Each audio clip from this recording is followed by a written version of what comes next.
Next we will see to the current source.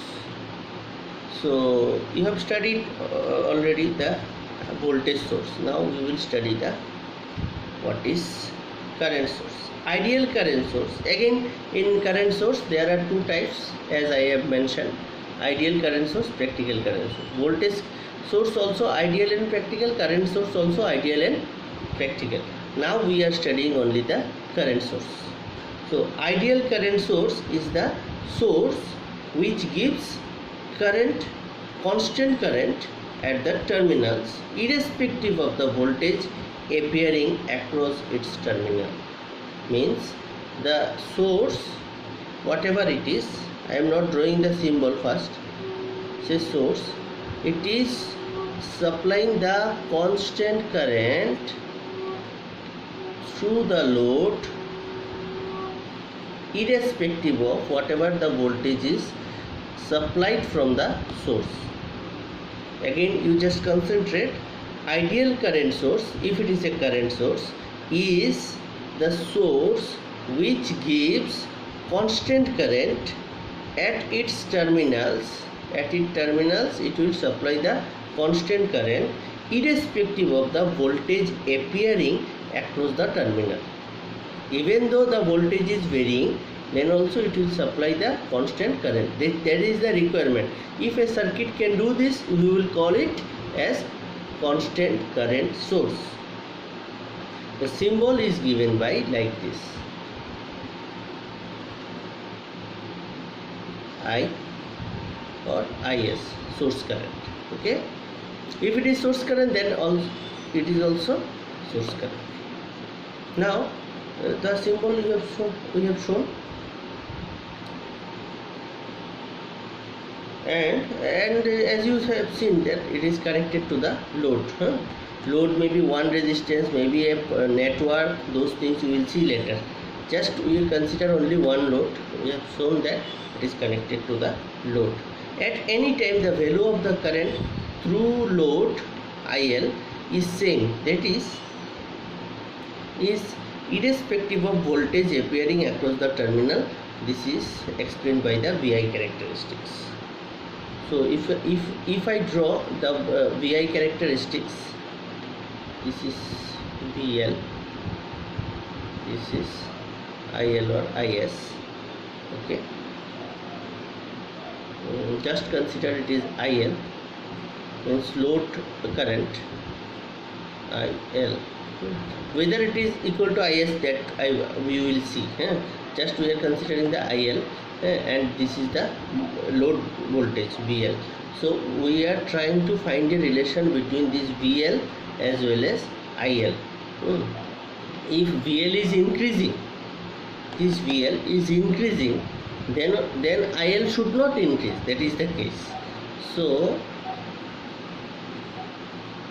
source current IS equal to IL. You got it? This load voltage VL, this VL, it is changing with time, increasing. Then also this IL is constant. That is the case.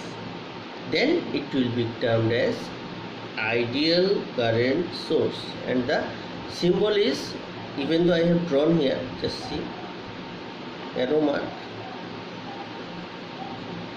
IS, source current, or you can write direct I, no problem. It is a notation, that's it. For source I have written in suffix S. Next we will see a practical current source.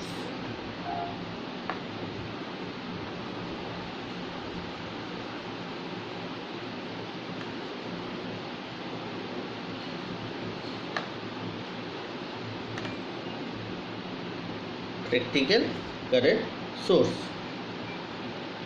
Let me draw.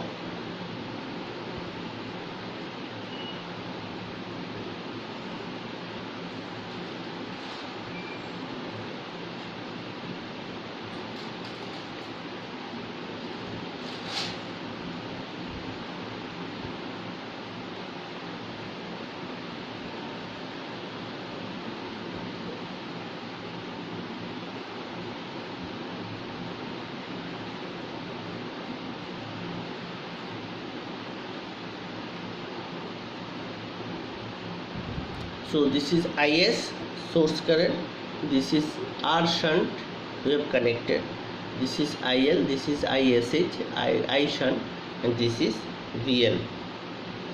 So this is a practical connection of a current source, practical current source. Now if we draw the VI characteristics, before that I am just explaining what is this. Every current source has high internal resistance shown in parallel with current source, and it is represented by RSH as shown in the figure.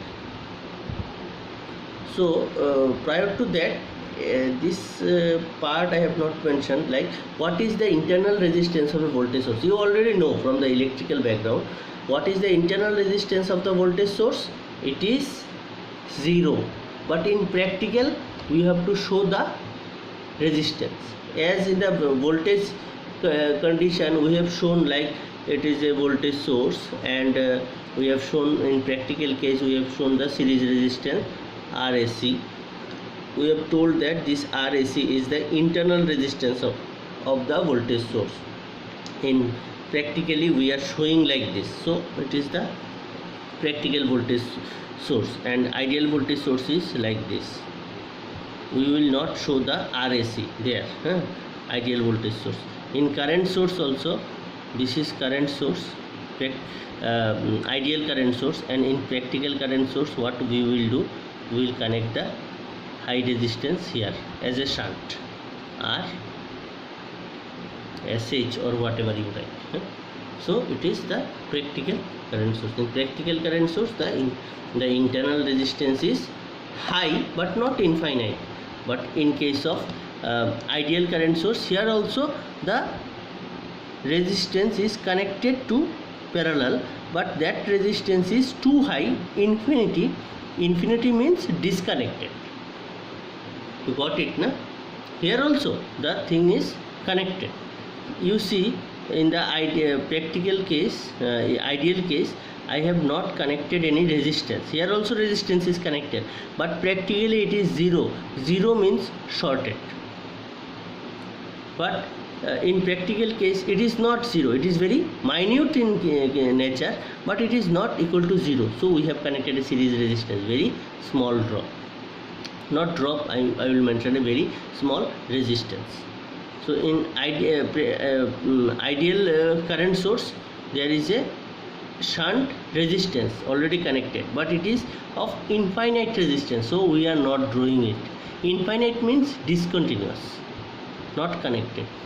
And in practical case it is a very high resistance connected, so RSH we have shown in the practical current source. Now if we see the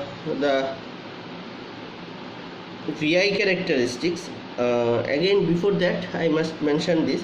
Because of this RSH, current through the terminal decreases slightly with increase in the voltage at the terminal.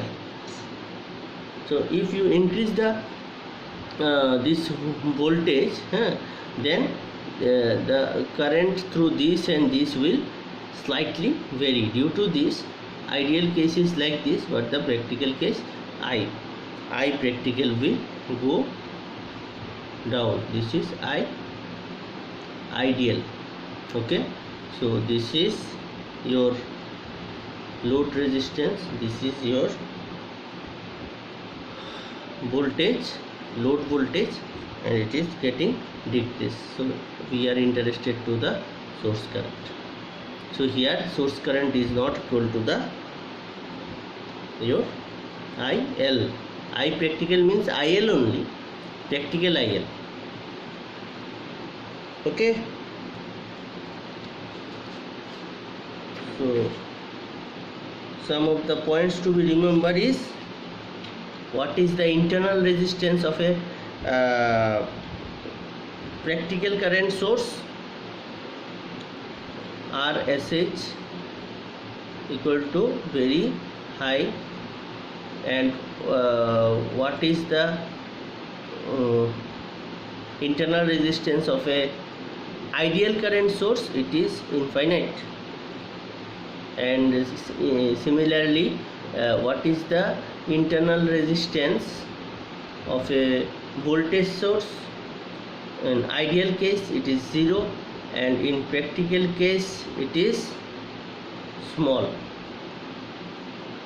I think you can remember this. It is very important. Thank you.